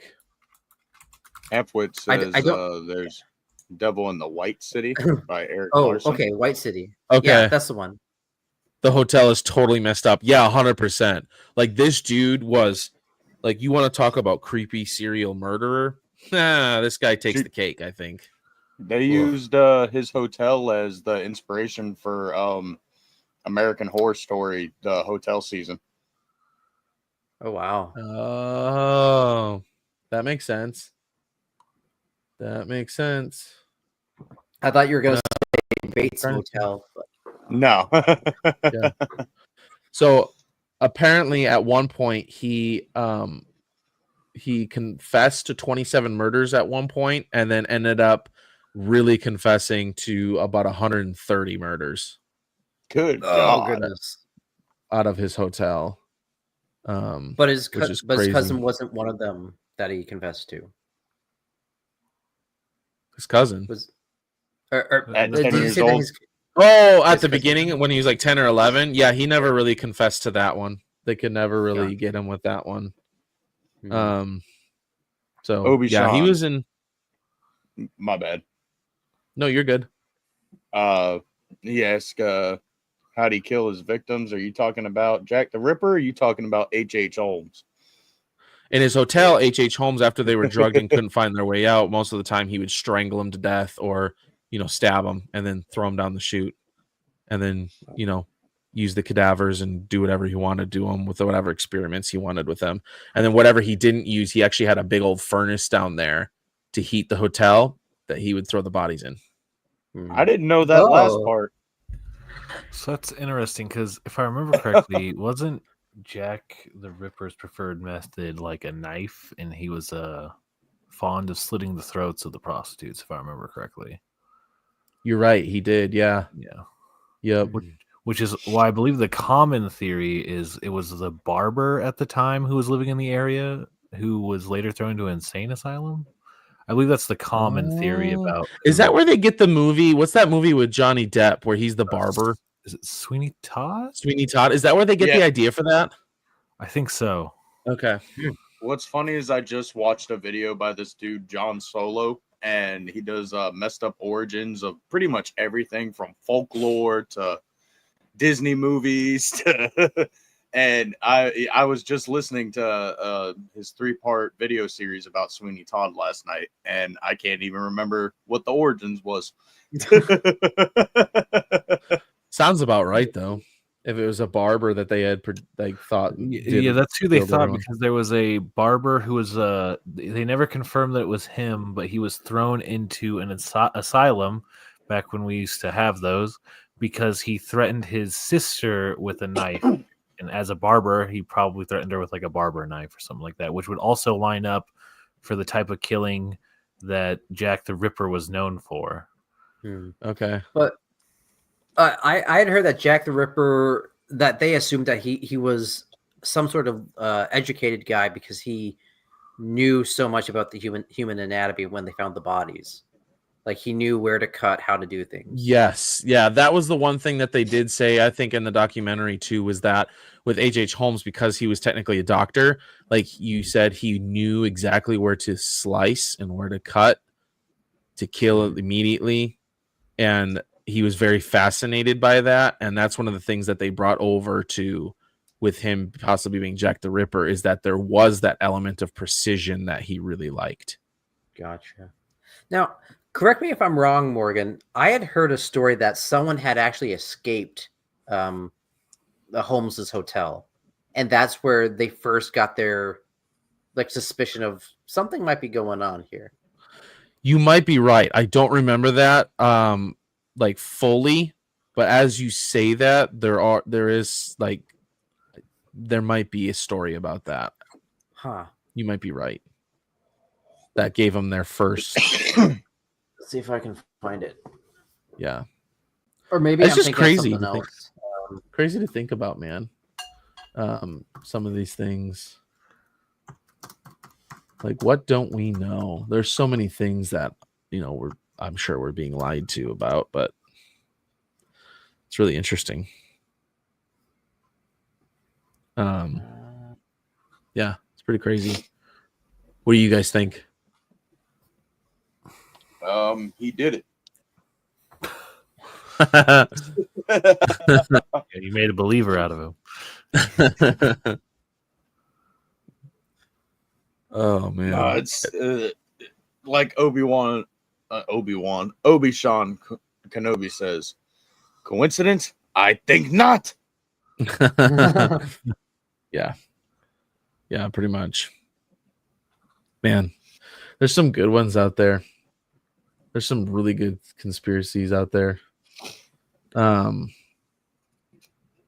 other one that we had thought about talking about, but we didn't for Daisy Dork's sake, was some of those ones like skinwalkers and different things like that. I should have done that one. No. If you know, you can talk about it. Well, the reason I say I should have done that one is because I grew up in Vernal, Utah. I don't know if any of you, I went to high school in Vernal, Utah. I don't know if any of you guys know where that's at. Vernal, Utah is about 3 hours from Salt Lake. It's in the northeast corner of Utah, between literally 15 minutes up is Wyoming, 15 minutes to the east is Colorado, and Vernal is about an hour away from Duchesne, which is where Skinwalker Ranch and the events of the late 90s and early 2000s took place. Oh, that wow. all happened in the Uinta. So I grew up right next to the hot spot for skinwalkers. So it was always a big topic at my school. Did you That's say you or crazy. someone you knew got like scared by one, like peering out through a basement window or something? No. Okay. That is not what I need this late at night. No. So the thing I was talking to you about the scary. So one of my friends growing up was his family was like cattle ranchers, right? And they have a big plot of land that in the Daisy, summer, walk away if you don't want to hear this. We'll be right back. So in the summer, they take their cattle up the mountain and they let them graze up in there, and they have like the cattle guards up so they can't leave their land. Well, in their land, they have a bunch of cameras set up that take photos every like 10 minutes, and it's just 10 rapid photos, just rapid fire, just to get like a picture of what's going on in the land. And he showed me this photo that they got like 3 nights back from their recordings. And so the thing about these cameras is these rapid fire photos are taking like back to back to back, like rapid fire. And he shows me a photo, and it has his cattle, and like 3 photos later, you see the cattle move slightly, turn, and then to show me, like the speed at which it takes these photos. And then he shows me another slide, and it's empty. And it's empty. And then one frame, there's like a humanoid something on like all fours running. And then in the next frame, it's gone. And which is wild. Yeah, we don't know what it was. We don't know if it was like a glitch in the camera. All we know is it looks like this big humanoid something that we assume is moving ungodly fast, because, as I said, these are rapid fire photos, frame by frame, and it's just gone. Yeah. One frame it's not there. One frame it is. It's like a blurry shape, and then it's gone again. No idea what it was. It was like the creepiest thing I've ever seen.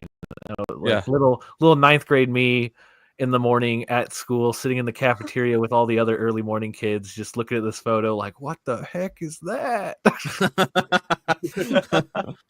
Wow. And it probably takes the photo so fast, like your iPhone, when you hold down the photo and it's like, and it like rapid fires it. Like, that's crazy.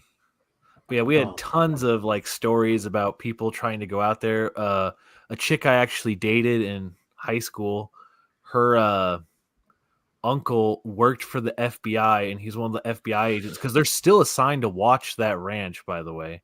Like, it's still like hard to get in and out of Skinwalker Ranch. Dang. Yeah. And so like her uncle was like one of the guards for it, and we'd always joke about, like, she's like, well, I have a connection, so maybe we'll try and get our group to go look at Skinwalker Ranch and tour it. Because I don't know if you know much about like what happened when that was like the big hot spot, and it was on national news and everything. Halfway, it's okay, buddy. Think happy thoughts. But so basically what happened it was an interesting thing, because I can't decide because like it started out like the story sounds like skinwalkers, but then when the government gets involved, it's like aliens and lights and all these weird things happening. So like it just became what they called a paranormal hotspot, and then it eventually died down and has been dormant since. But they still have teams and research is done there, and that's all we know about it. Interesting. But it started with a guy in the 90s who had a dream about, he was like, I want to be a rancher with my family. And he finds a ranch in Duchesne that was extremely low, extremely affordable. And he was like, well, hot diggity dang, it's time to start the dream. And he buys the land and they move out there. And immediately bad things start to happen. And then the government gets involved. And yeah, there's like whole news stories you can find on this. Like, it's not like a made up, like Skinwalker Ranch happened. Like, if you ever want to look it up, it's a real thing that happened in the early 2000s, late 90s. Dang. Wow. You scared Daisy Dork when you pounded the desk. She literally jumped in her seat. My bad. And now you have Nerd laughing his rear end off over there. Let's see. I mean, she was just really engaged What- in the story, you know. What state was this in? It's Utah. Duchesne, Utah. Yeah, Duchesne, Utah. It's a small town. Like it's so small. Like you literally drive through it in less than 2 minutes. That's how small the town is. Okay, I want Why to did see. they think? Do they have any theories as to why it started there or anything like that? Well, so if I remember correctly, I could be completely retconning this, by the way. So don't take this portion to heart. But if I remember correctly, the story goes that the original farmers who lived, not the guys they bought it from, but the original first people to set up the farm there were cursed by a Navajo shaman or something like that. And Interesting. Navajos, if I remember correctly, and the Utes are the traditional founders of the skinwalkers and what they are. And if for anyone who doesn't know what a skinwalker is, it's basically a Indian shaman who made a deal with the devil, or I don't even think it's a devil. It's like a demon to sell their soul, and they gain the ability to shapeshift. Mhm. And seeing them is apparently supposed to be the worst omen ever. Interesting. Mhm. Huh. And originally, they were calf killings, where calves would be found dead, and there'd be no blood anywhere, and these the calf corpses would be mutilated. There was a story about a wolf that came onto their property, which wolves are really rare in Utah. Mhm. And the wolf came onto their property and was the dad was worried, don't go near the it's a wolf, don't go near, it's a wild animal. And it came up friendly and then attacked one of their animals, and they shot it 18 times before it would it ran off. It didn't die. Jeepers.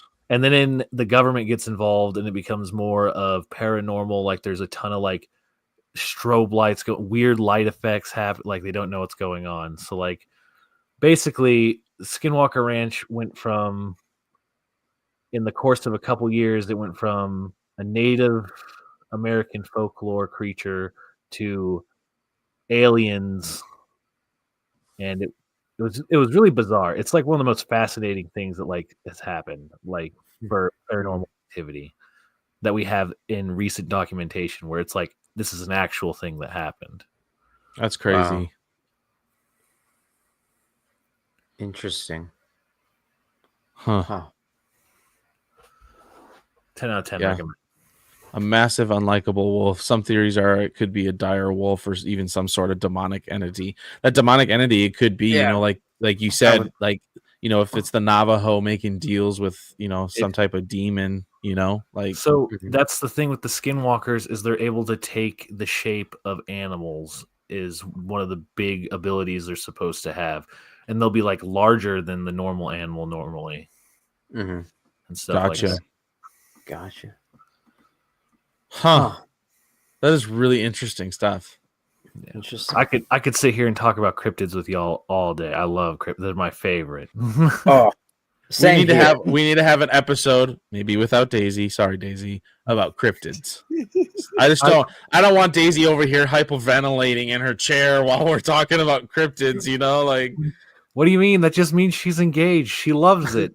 She's gripping with anticipation. She can't. She's stuck to the seat. She's locked in. She's ready to go. Her belief will be suspended. Yeah. So. Oh man, that's hilarious. Wow. Talking about Mothman. Oh Mothman. yeah. Every time I hear what was that? Go ahead. Every time I hear Mothman, I think of this Facebook post I see every year. It says Mothman stole my catalytic converter. Well, Mothman actually led to the largest bridge collapsing accident in U.S. history. So that's an actual thing. You can look it up. I know very little about the Mothman. Yeah, actually don't, because maybe next week I'll have Colin back on. He can talk about some of this stuff. This would be fun. Yeah, Mothman. That'd be awesome. Colin, are you familiar with the Beast of Bray Road or the Dogmen that are popping up all over the U.S.? I think I don't know about the Beast of Brave Road, but I've heard of Dogmen. Is it? I'm assuming it's linked. Yeah. Yeah. So Yeah. when they say dogmen, it's usually a wolf. It's a large bipedal wolf. Think of Yeah. Bigfoot, but a wolf. And supposedly this all started here in Wisconsin, in Elkhorn, Wisconsin. And I want to say it was between 2002 2005. I could be very wrong. There was this small town out in Wisconsin where just one guy said, "Hey, I saw a wolf on its hind legs." I'm like, "Okay, that's weird." And then there was people started reporting things on the side of the road and late at night and cemetery saying like, "Hey, there's a big wolf on its hind legs." And there's she passed, I think, last year. Linda S. Godfrey was her name. You can find her books. She worked for the local newspaper, and she documented all these stories of this, what they call upright canine. And from there, it just slowly started trickling out to the rest of the US. And now it's like the big thing next to Bigfoot is the dogmen. But these are apparently, they're really aggressive, and they will, wherever Bigfoot is, as soon as the dogmen show up, Bigfoot is gone. Like, people say like, "Oh yeah, Bigfoot's in this area. We hear the calls all the time." The calls will stop, and then the wolfmen will start being seen. And so some people say that they are enemies, or the Bigfoot are Sasquatch are afraid of the species. But there's a lot of weird stuff going on with when it comes to the wolfmen or dogmen. I heard a very strange theory about Bigfoot, and I've thought it was the most interesting one I've heard. And so it goes off of the story of Cain and Abel, and how Abel was cursed to live forever and wander, and he'd be marked, right? Mm-hmm. And the theory goes that he was marked with like extremely long hair and looks different from everyone else. And so the theory is that Bigfoot is actually Cain, and that's why he never interacts with people, because he's cursed to walk alone forever until the world ends. And I always thought that was just an interesting That is theory. a really interesting theory. I'd never heard that before. Huh. Wow. Okay. Strange. Now Andrew's gonna go search that tonight before he goes to bed. No, I'm already thinking of just some holes in that idea. There's flaws in it. I just thought it was a super interesting one, because like it would like, okay, so Bigfoot, Sasquatch, Yetis, they never interact with people. It's always 70,000 miles away on my Polaroid phone from 2003 that I got from my grandma, and that's how I upload this photo of him. And it's just, it just kind of made an interesting reason for why he's always so far away. And like, we never, like, you don't hear about one being sighted here and there at the same day and all that. Yeah. Right. I just thought it was interesting. Bigfoot is Cain. Huh. Yeah, an interesting theory on it. And of course, then it goes, do you believe in the Bible? All that jazz. And big hole you could go down for this discussion, but we'll save it for a cryptid episode, I guess. Yes. Speaking of which, next week, Colin, are you available? Can we do cryptids next week? I mean, that sounds like a blast. I will not be here next week. What? No, that week next Saturday we're going to see War of the Rohirrim in theaters. The Lord of the Rings anime film that's coming out. Gotcha. Is that you go? Are you staying in Marinette for that? Yeah, we'll be here in Marinette. Okay. What time does that movie start? No idea. Haven't looked at time showings or anything like that. Let us know, because we're still gonna be late. Like, if you're not gonna be like, right. I'll be having my cousin come over from Green Bay for that. We'll have we'll have a big event for it, so we might get dinner afterwards. So I probably won't make it. Gotcha. But okay. Yeah. Well, wait, is that and Lord of the Rings anime? Is that only airing in like specific theaters, or is that like nationwide? I think that's nationwide. I think it's nationwide. Oh, Nikes! I might have to actually go to the theaters for once. I think tonight is theater got it. Tonight is the world premiere, or here. Was it called Lord of the Rings? Say that again. War of the Rohirrim? Yeah, correct. Yeah, it's a prequel movie, isn't it? It is, yeah. Yeah, so I'm it's still fairly new to Lord of the Rings, so I don't know a lot about it. gotcha. Have you watched the movies or read the books? Yeah, I'm actually reading the Hobbit right now and working my way through the books. I actually got one of them right here, Return of the King. Nice. But Awesome. yeah, I've seen the theatrical versions, the extended editions, and then I saw both versions of the live action Hobbit movies. And I'm actually Gotcha. working on watching the animated Hobbit and Lord of the Rings and Return of the King movies. Oh my goodness. You're in for a trip.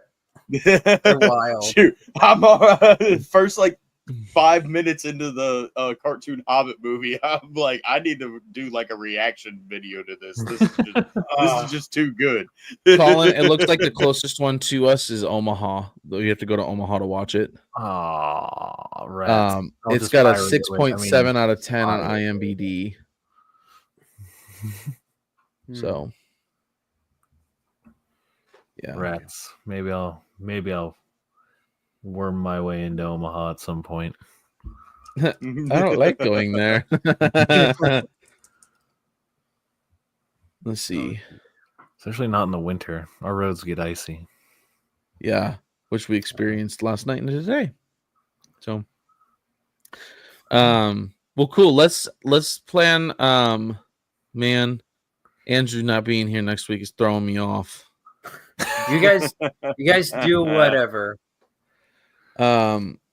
Let's go ahead. Let's tentatively plan next week to talk about cryptids. Because it really fascinates me. And I want to, Collins, we've had conversations over the phone about some of this stuff, but I think it'd be fun to have that discussion. And Andy, if you guys, after dinner, if we're still live or whatever, and you guys want to hop on and talk about it with us, let me know. Like, you guys are totally welcome to do that too. Gotcha. Yeah, I'd love to, but so just let me know. So keep me up to date. But anyone have anything else they want to share before we go? Star Wars nerd. The other the other thing. Oh, but I that's could right. save We it were for saving next the week. Ted Bundy. I forgot. I'm sorry, dude. Go Oh, for it. no.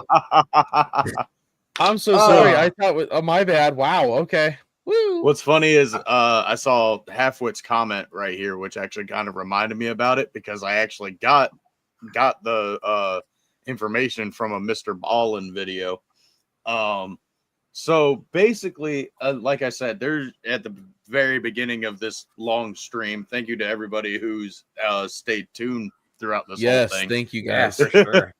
But so there's like very little information. Like every version of the story that I've heard, like every video, they all say the same thing. Like, oh well, the couple that this happened to, they don't want their name out, so they never gave their name, so we can't verify who it was. That's convenient. So exactly. So it's like it's kind of up in the air. Take it with a grain of salt if it actually happened. But I forgot what year it was. Obviously, it was during like the early years or maybe like the mid years of Ted Bundy. And for those of you who don't know who Ted Bundy is, quit being Patrick Starr and living under a rock because everybody knows who Ted Bundy is.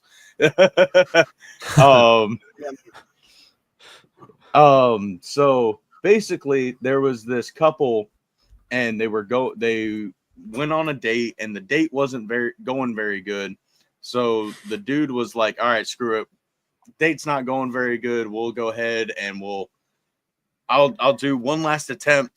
Maybe something good will come from this. Who knows?" So he asked the lady, "Hey, do you want to go and explore?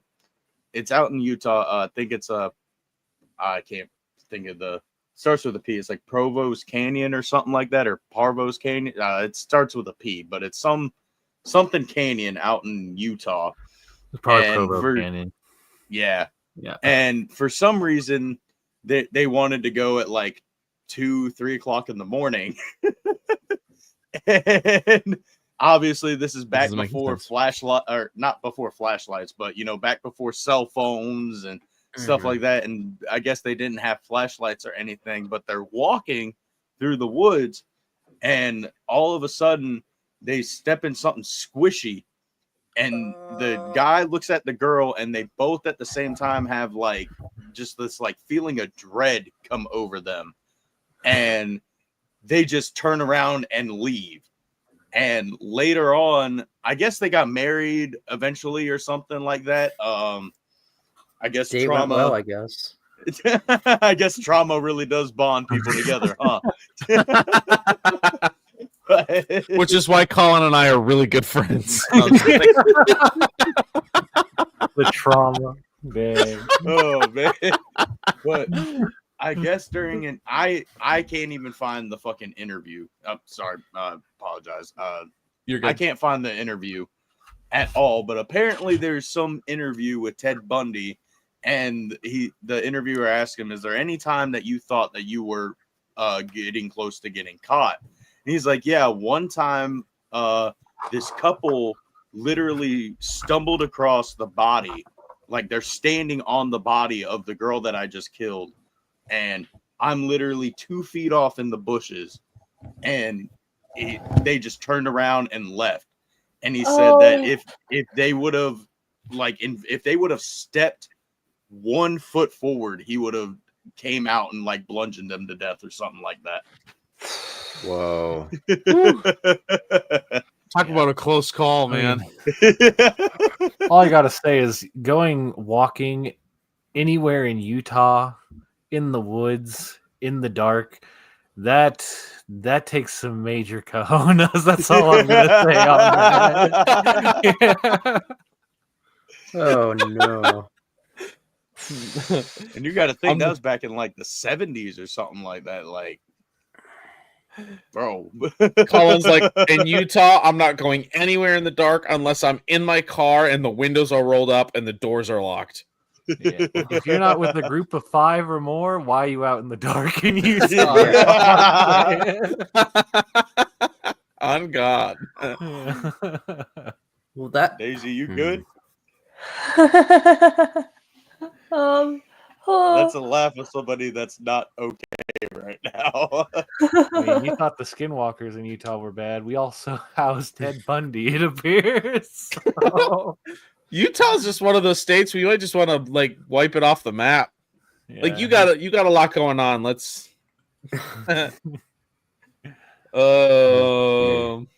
Utah. Oh, man. Crazy world. oh man, it's crazy stuff.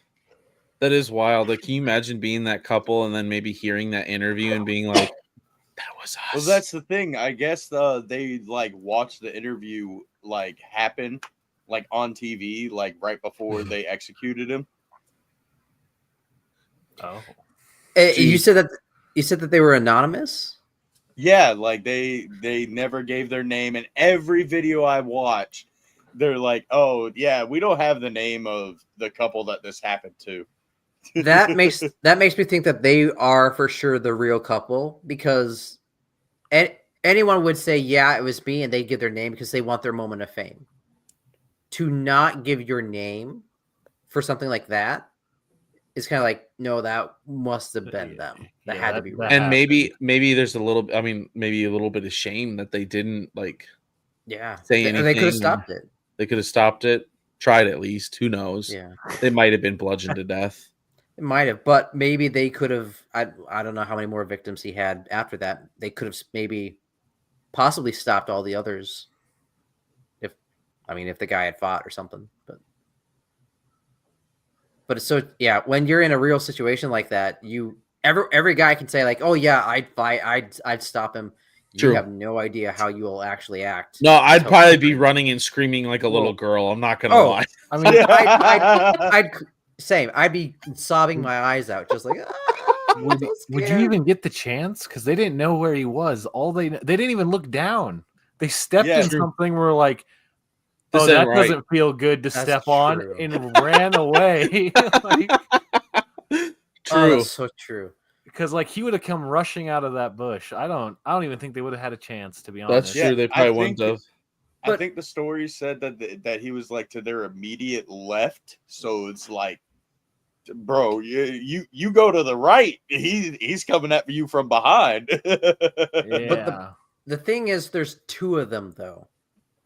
I mean, That granted, wouldn't have mattered. That element of surprise with it being probably so dark out there. that's true. And Element of no surprise. No flashlight, middle of the night. I could tell you one thing. There is a lot of shrubbery to hide behind in Utah. Like you ain't seeing that guy. Ain't no. Is it a full moon? Like, do they have at least some moonlight? Is it quarter moon? Is it pitch black? Like, what are we doing with here? No, they I were think- trying to pull the whole nitty gritty. You and me going fishing in the dark. Lying our back, counting the stars. But instead, we stepped in a squishy thing. Let's turn around and run. Also, that's got to be the well. worst way to describe stepping on a person's body. Like, Oh Right. my God. squishy thing. You're Oh, scarring dear. Daisy. Daisy, are you okay? No, I think we scared her. again. With- Yeah, I think uh-huh. with the element of surprise thing. Yeah, you have to be here for the cryptid episode. You learn about Mothman, such a good one. The Lizard Jersey Man. Devil, oh my word! that one. Now, Colin, I gotta crazy. ask: Are you gonna try and get a camera for next time? Or are you gonna remain anonymous? I can maybe work something out. All right, cool. Maybe get a face reveal in. Oh no, Andy's not going to be here. What's the point? No. Who would have known that would hinge on?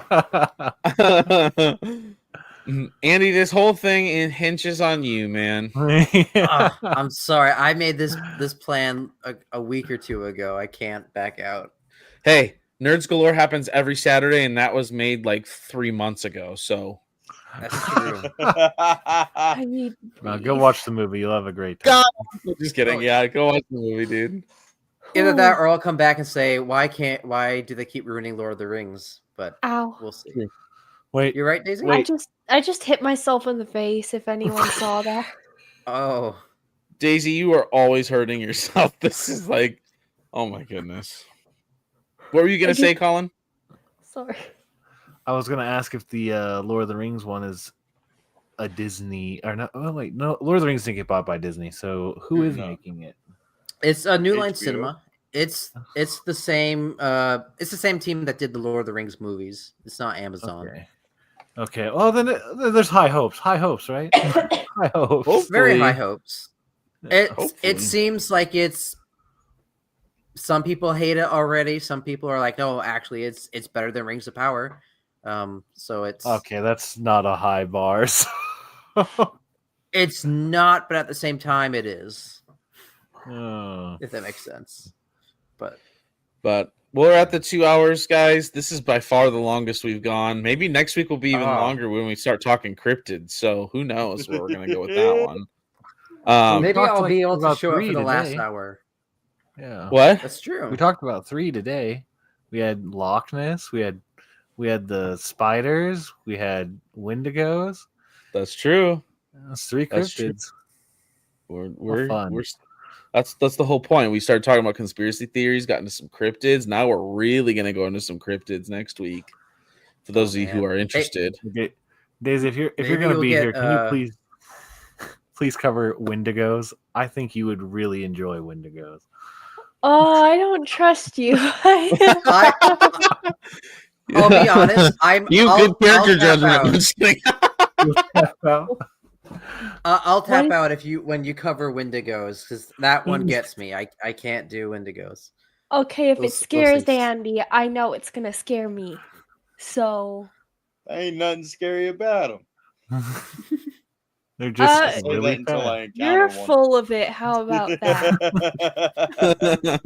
Dang, she's already calling you out, man. No, there. I don't know what it. Maybe I do know what it is. I'm not gonna. I think is it the Point Pleasant monster? That don't look up the image for that. That thing actually legitimately scares me. Now I'm looking it up. The what? It It's a type of creature you. Is that you? I hear looking it up too. Perhaps. What's it called? I'm not gonna look it up. It's a point. I think it's Point Pleasant monster. Okay. I could be wrong. It's like a creature that showed up. It's the Mothman. It's something. Oh. It's something. No. Oh, is that the Mothman? Okay, Yeah, the what's Mothman one of Point Pleasant. Yep. Okay. Sorry, I'm thinking of. It's a type of. It's like a. It looks like. You know what? Give me a second. No, I don't want to draw that. That thing scares me. It's like a weird triangular shaped head with eyes. It's a person. Oh. It like it came from a meteorite that these kids saw. Are you talking about the Flatwood monster? Like Gravity Falls? Flatwoods monster. Oh, okay. Yes. That one. I like when I first saw it, it scared me. And then one time I was watching Mysteries at the Museum with my family, and a picture of that creature came out, and I freaked out. And my dad's like, "What is wrong with you?" I'm like, I can't go to bed. I am terrified of that thing." What was it and called? they're like, the Flatwoods monster. That thing, I don't know why, scares me. Extraterrestrial one. Yes, that's a good one. Oh, what's the one that's you know what? Nobody share the screen. We're gonna spoil too much for next week. We need to stop talking about cryptids. We do. Okay, so let's do our research, Colin. You probably know a lot more about cryptids than I do, but let's all come back and talk about cryptids next week. We'll have our fun. Star Wars nerd, are you gonna be here? It should be. Okay. Are you down for some cryptid talk? Of course. I'll see who else is.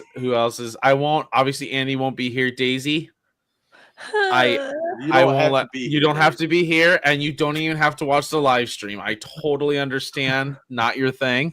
I'm not gonna obviously force you to do anything. So, okay, I don't think I can do it. That's okay. I'm a chicken.